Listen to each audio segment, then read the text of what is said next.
पूजा बिरारी आणि सोहम बांदेकर यांनी गेल्या वर्षाच्या अखेरीस 2 डिसेंबर रोजी लोणावळ्यात थाटामाटात शाही विवाह केला. मात्र त्यांच्या लग्नाआधी चाहत्यांच्या मनात एक प्रश्न होता, ही लव्ह स्टोरी नेमकी सुरू कशी झाली. अखेर लग्नानंतर दोघांनीही राजश्री मराठीला दिलेल्या पहिल्या मुलाखतीत त्यांची सुंदर गोष्ट उलगडली. सोहम सांगतो की ऑलमोस्ट सुपर संपन्न या मालिकेत पूजाने कॅमिओ केला होता. तेव्हा मी पूर्णवेळ निर्माता नव्हतो, कॉलेजमध्ये होतो.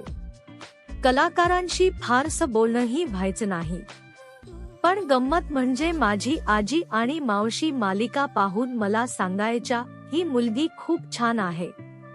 खरी सुरुवात झाली सोशल मीडियावरून.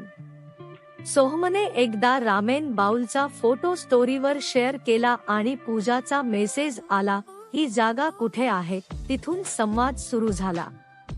हळूहळू गप्पा वाढल्या आणि सोहमला कळलं की पूजाला पाणीपुरी प्रचंड आवडते. मग सोहमने तिला विचारलं, मी तुला भेटू का. तुला आयुष्यातली सगळ्यात खास पाणीपुरी खायला नेतो. आणि ती भेट ठाण्यात झाली. त्या पहिल्याच भेटीत दोघांनाही जाणवलं, आपला स्वभाव खूप जुळतो. पाणीपुरी खाऊन घरी गेल्यावर सोहमने थेट आईला सांगितलं.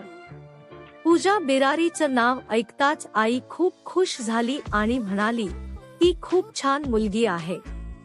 दुसरीकडे पूजाच्या घरी लग्नाचा विषय निघाल्यावर तिने सोहमबद्दल सांगितलं. विशेष म्हणजे सोहमसोबतचा तिच्याकडे एक फोटो होता, तोही फॅमिली सोबतचा. पण तोच फोटो पाहून घरच्यांचा विश्वास बसला. 9 ऑगस्ट 2024 रोजी पूजाच्या वाढदिवशी सोहमने तिला प्रपोज केलं.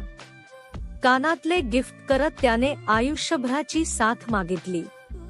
दोन्ही कुटुंबांची भेट झाली आणि सगळं अगदी सहज जुळून आलं. आज पूजा आणि सोहम एकमेकांच्या आयुष्यातील सुंदर अध्याय बनले आहेत. पाणीपुरीपासून सुरू झालेली ही प्रेम कहाणी थेट लग्नापर्यंत पोहोचली आहे.